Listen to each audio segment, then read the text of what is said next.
Audition అని అన్నారు. ఏం చేసావు ఆ రోజు? కొంచెం మాకు శాంపిల్‌కి చూపిస్తావేంటి? ఫస్ట్ వచ్చేటప్పుడు కొంచెం మాట్లాడినాం మేము. నేను పద్దక్క సింధక్క కొంచెం మాట్లాడినాం. మళ్ళీ నాకు సడన్గా మాట్లాడుతుంటే కొంచెం క్లోజ్గా అయినాం కదా. నేను ఒక స్టోరీ చెప్దాం అనుకున్నా. చెప్తుంటే సడన్గా it was like pouring out. ఇట్లా తిరిగి తిరిగి ఇగో ఇదైంది, ఇదైంది, ఇగో ఇదైందని నరేషన్ మొదలెట్టేసావు.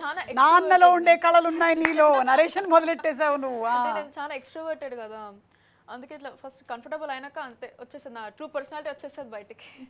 అందుకే సూపర్.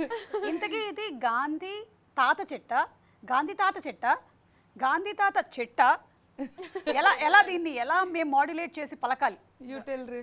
గాంధీ తాత చెట్టు. ట్రైలర్లో చూసాము నీ పేరు గాంధీ అని, తాతగారు పెట్టారు. అంటే ఆడపిల్లకి ఈ పేరేంటి అని అడిగారు కూడా, అందులో ఆయనకి ఇష్టం కాబట్టి పెట్టారని తెలుసుకున్నాం. But it's such different version కదా. లేకపోతే మనం ఆడపిల్లలకి ఈ పలానా పేర్లు అనేది ఒక ఫిక్స్డ్ నోషన్తో ఉంటాము. ఈ థాట్ ఎలా పద్మ గారు మీకు? నేను ఫస్ట్ రాసినప్పుడు మనోడనే రాశాను. మనోడు పేరు గాంధీ అని పెట్టాను. ఆ తర్వాత క్యారెక్టర్ చేంజ్ అయిపోయింది. మనవరాలు అయింది కానీ పేరు మారలేదు. పేరు ఎందుకు మార్చాలి అని ఒక థాట్ వచ్చింది. మనవరాలకి గాంధీ అని పేరు పెట్టచ్చు కదా. ఇప్పుడు మనోడు పుట్టలేదు, మనవరాలు పుట్టింది, పాప పుట్టింది, దానికి గాంధీ అని పెట్టచ్చు కదా. వాళ్ళ తాత క్యారెక్టరే అది కదా. ఆయన గాంధీవాది, ఆయన ఫెమినిస్ట్, ఆయన ఈజ్ హ్యూమనిస్ట్, ఎన్వైరన్మెంటలిస్ట్. సో ఆయనకి ఆ థాట్ ఆయనకే వస్తే బాగుంటుంది కదా అనేసి ఇలా గాంధీ అని పేరు పెడితే బాగుంటుంది కదా అని. సో గాంధీ వాళ్ళ తాత పెట్టిన చెట్టు కదా టైటిల్. గాంధీ వాళ్ళ తాతగారు పెట్టినటువంటి చెట్టు. అండ్ ఆ చెట్టుని సంరక్షించుకోవాల్సినటువంటి బాధ్యత మనవడు మనవరాళ్ళు అందరిది. చాలా బాగుంది. ఏ చెట్టునైనా సంరక్షించాల్సిన బాధ్యత అందరిది అందరిది అందరిది. చెట్టు లేకపోతే మన ఉనికే లేదు. చదవట్లేదు మనం ఫోటోసింథసిస్ గురించి. అమ్మా ఓకే. సో నాన్న ఎలాంటి సజెషన్స్ ఇచ్చారు సుకృతి? నాకు తెలుసుకోవాలనుంది యాక్టింగ్లో. సో నేను అంటే ఫిల్మ్ ఇండస్ట్రీలో పెరిగినాను నేను, కానీ సినిమాల మీద అంత నాలెడ్జ్ లేకుండే. సో నేను మా డాడీని అడిగినాను నేను, అంటే ఏం తెలియాలి అసలు. నాకు ఏం చెప్పలేదు నాకు చెప్పలేదు. సో ఓకే, అందరికంటే ఇప్పుడు సెట్లో అందరికంటే నేను కొంచెం ఇన్ఎక్స్పీరియన్స్డ్గా ఉండే. ఓకే, నాకు అంత నాలెడ్జ్ లేకుండే కదా.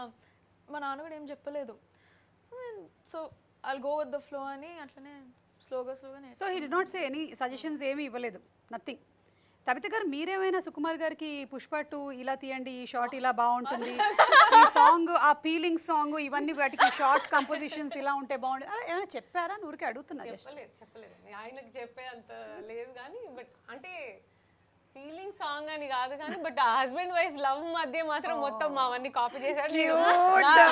కాపీ రైట్స్ ఇవ్వాలి నాకు అని చెప్పి. అవును, నేను చాలా మంది ద్వారా విన్నాను అనమాట. మీ ఇద్దరి మధ్యలో ఉండేటువంటి కెమిస్ట్రీ అండ్ క్యూట్ రొమాన్స్ ఏదైతే ఉంటుందో అది చాలా వరకు మనకి పుష్ప 2లో కూడా వచ్చింది అని. యా, కాపీ రైట్ మీదే.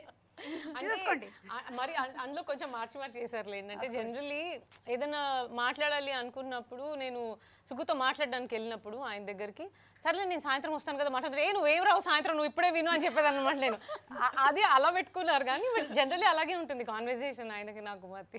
కరెక్ట్, మా ఇద్దరి మధ్యలో కూడా అలాగే ఉంటుంది. సాయంత్రం నేను మాట్లాడతానని మా ఆయన అంటాడు, నేను సాయంత్రం ప్రీ రిలీజ్ తర్వాత ఇంటికి వెళ్తాను, అప్పటికల్లా ఆయన పడుకుంటాడు, పొద్దున్న నేను లేచేసరికల్లా ఆయన వెళ్ళిపోతాడు. అలాగే అందుకని మా సంసార జీవితం 25 సంవత్సరాల నుంచి సాఫీగా నడుస్తుంది. మాది కూడా అలాగే అనుకోండి.